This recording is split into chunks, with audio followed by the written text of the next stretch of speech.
इस हफ्ते पाकिस्तान के लिए एक अच्छी खबर, और खबर ये है कि जो 4 साल से यूरोपियन यूनियन ने पाकिस्तान की जो PIA है उसकी परवाज़ों पर पाबंदी आयद कर रखी थी सेफ्टी कंसर्न्स की वजह से, कल उसके हवाले से जो बड़ी खबर आई कि यूरोपियन कमीशन और यूरोपियन एविएशन सेफ्टी एजेंसी जो है उसने पाकिस्तान PIA के ऊपर जो पाबंदी लगाई गई थी परवाज़ों पर उसको ख़त्म कर दिया है। और उसके साथ ही जो एक और निजी एयरलाइन है एयर ब्लू, उसको भी इजाज़त दी है कि वो यूरोपियन कंट्रीज़ में अपनी परवाज़ें जो हैं वो चला सकते हैं। ये सिग्निफिकेंट डेवलपमेंट है गिवन द फैक्ट शहबाज के जब ये कंट्रोवर्सी हुई थी, आपको पता है कि 2020 में एविएशन के उस वक्त के जो वजीर थे गुलाम सरवर PTI के दौर में उन्होंने असम्बली के फ्लोर के ऊपर शायद ये तकरीर की थी कि बेशतर जो PIA के पायलट्स हैं उनकी डिग्रियां जाली हैं, और वो एक इतना बड़ा स्कैंडल बना, इंटरनेशनल हेडलाइन बनी कि पाकिस्तान की जो स्टेट एयरलाइन है उसमें जो पायलट जो दुनिया भर में ऑफ कोर्स जो एयर सेफ्टी है उस पर बिल्कुल कॉम्प्रोमाइज़ नहीं किया जाता, और अपने पाँव पे हमने कुल्हाड़ी मारी, फिर पाकिस्तान के ऊपर वो पाबंदी लग गई। और इम्पॉर्टेंटली वैसे ही PIA तो डूब रही थी, अब हम प्राइवेटाइजेशन करने की कोशिश कर रहे हैं, और उस एक फैसले ने उस एक स्कैंडल ने फिर रही कई कसर भी निकाल दी। कामरान, ये बड़ी पॉजिटिव डेवलपमेंट है इसका, जैसे आपने बताया कि अभी निजकारी जो हो रही थी अब पता नहीं दोबारा होती है या नहीं होती और किस शेप में होती है, अगर कभी हुई तो उसके ऊपर भी एक पॉजिटिव इसका इम्पैक्ट आएगा। बट उस वक्त जब ये इन्होंने सरवर खान साहब ने स्टेटमेंट दी थी वो आइसोलेटेड स्टेटमेंट नहीं थी, और आपको याद है जब उन्होंने स्टेटमेंट दी उसके बाद जो क्रिटिसिज्म आया पाकिस्तान से और पाकिस्तान से बाहर से कि कैसे जो है वो फेक डिग्रियों के ऊपर आपके पायलट जहाज उड़ा रहे हैं, तो उसके बाद उन्होंने प्रेस कॉन्फ्रेंस की, उन्होंने जस्टिफाई किया कि मैंने इमरान खान साहब से बात करके ये स्टेटमेंट दी थी। तो सिर्फ गुलाम सरवर खान साहब को ब्लेम नहीं किया जा सकता इस केस में, उस वक्त के जो वज़ीर-ए-आज़म इमरान खान साहब थे उनका भी पूरा रोल था। लेकिन जब ये मामला उठा और फिर ये पाबंदी लगी, उसके बाद यूरोपीय यूनियन के मुख्तलिफ डेलीगेशंस पाकिस्तान आए, तो फिर एक से दूसरी बात, दूसरी से तीसरी बात निकली। यही वजह है कि आपको पता है कि जो फेक डिग्रीज वाला मामला था वो तो बहुत अरसा पहले ही वो उस पर क्लैरिफिकेशन हो चुकी थी, जो उनके इंटरनल ऑडिट्स होने थे वो भी हो चुके थे, इंस्पेक्शन भी हो गई। फिर यूरोपीय यूनियन ने पाकिस्तान को कहा कि आपके तो सेफ्टी लॉज ही ठीक नहीं है,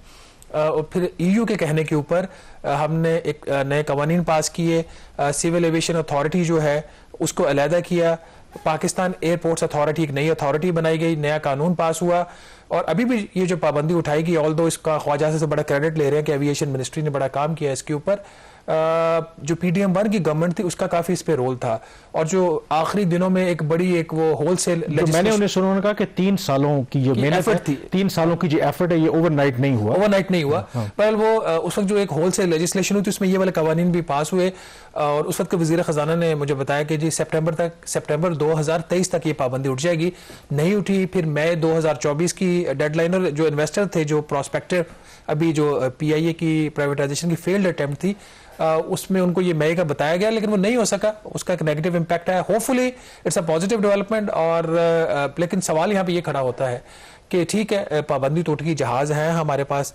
ये इन फ्लाइट्स को चलाने के लिए, और उसका जवाब ख्वाजा आसिफ साहब ने खुद ही दे दिया है। जब उनसे हुआ कि अब ये पाबंदी उठ गई है तो कब ये ऑपरेशन दोबारा शुरू होगा, तो उन्होंने ये कहा कि विद इन डेज होगा, लेकिन सबसे इंपॉर्टेंट बात तो ये है कि क्या PIA के पास जहाज हैं कि वो इन रूट्स के ऊपर चला सके, क्योंकि 2020 में जब ये पाबंदी लगी थी उससे पहले जो मैं कुछ डाटा चेक कर रहा था, एक हफ्ते में तकरीबन यूरोपियन कंट्रीज को 23 परवाजें हुआ करती थी हमारी PIA की, और अब तो मेरा नहीं ख्याल कि हमारी हालत, आई थिंक उसमें जो पॉजिटिव जो इम्पैक्ट है वो प्राइवेटाइजेशन के ऊपर ही आ सकता है कि आप जरा बेहतर तरीके से आप फ्लाइट का चला भी सकते हैं, क्योंकि किसी और डोमेस्टिक रूट से या किसी और रूट से 777 आपके पास है अभी भी, उसको आप डाइवर्ट कर देंगे। देखें इसमें बॉटम लाइन वही है कि हमने PIA का करना क्या है। जिस तरीके से ये निजकारी की ट्रांजैक्शन को हैंडल किया गया, मेरा नहीं ख्याल कि ये गवर्नमेंट की इतनी अहलियत है इस गवर्नमेंट में कि वो PIA की प्राइवेटाइजेशन का और खासतौर पर इस तरह की जो एक पॉजिटिव डेवलपमेंट उसका फायदा ले सकेगी। ये तो भी वक्त बताया कि स्टोरी को हम फॉलो करते रहेंगे, थोड़ा सा आगे बढ़ते हैं। और बिल्कुल ठीक है, सिर्फ एक चीज इसमें ऐड करनी है कि वाई इट इज इंपॉर्टेंट कि हमारी कोई निजी एयरलाइन हो या PIA हो, कोई भी हो, डायरेक्ट फ्लाइट्स हों, क्योंकि एक बहुत बड़ी तादाद पाकिस्तानियों की यूरोपियन कंट्रीज में, UK में, बाकी जगहों पे रहती है, और अपनी फ्लाइट होने का फायदा ये होता है कि एक तो आपको सस्ती भी पड़ती थी, डायरेक्ट फ्लाइट है, कम टाइम लगता है, और ऑब्वियसली आप ओन भी करते हैं अगर आपकी अपनी एयरलाइन हो, तो इसमें ये ऑफ कोर्स। वैसे मैंने